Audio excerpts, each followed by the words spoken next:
আপনি বেকার অথবা আপনি অর্থনৈতিক লসে আছেন, এই অবস্থায় হারাম ইনকামের একটা অফার আসছে যে হারাম ইনকাম করলে আপনি একদিনে মানে মুহূর্তেই আঙ্গুল ফুলে করা গাছ হয়ে যাবে। এই অবস্থায় আপনি আল্লাহ তাআলার ভয় অন্তরে রেখে আপনি হারাম অফারটা নিলেন না, তাইলে এটা ইমানের পরীক্ষা কি পরীক্ষা? এই বর্তমান সময়ে যেটা সবচেয়ে বেশি আমাদের সামনে, সবচেয়ে বেশি আমাদের সামনে অর্থনৈতিক সংকটের বিপদ। এই বিপদটা কি পরিমাণ আপনাদেরকে বলি, আপনার মুরব্বীরা এটা অনেকে বুঝবে না, যুবক ভাইয়েরা বুঝবে। ভিডিও কন্টেন্ট ক্রিয়েটার এখন অগণিত, মহল্লায় মহল্লায় ভিডিও বানায় কি করে? টাকা ইনকাম করে। কি বানায়া? এরকম ভিডিও বানায়া টাকা ইনকাম করে। এখন টাকা ইনকাম করতে গিয়ে হারাম কাজ করে। কিভাবে?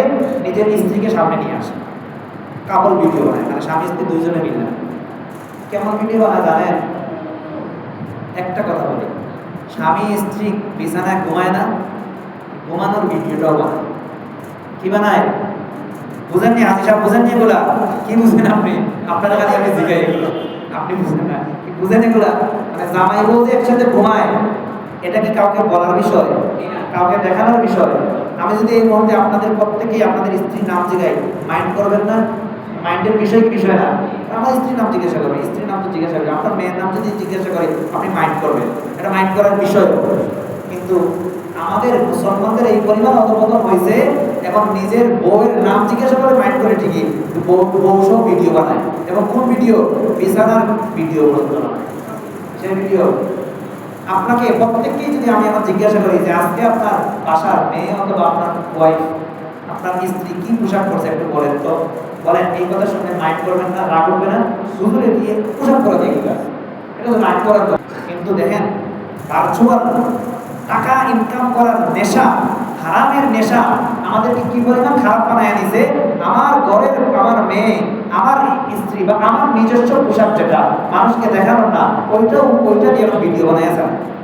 ঘরের পোশাক পরা এই অবস্থায় ভিডিও বানায় ছাড়তেছে, শুধু টাকা ইনকামের নেশায় হারাম কাজে লিপ্ত।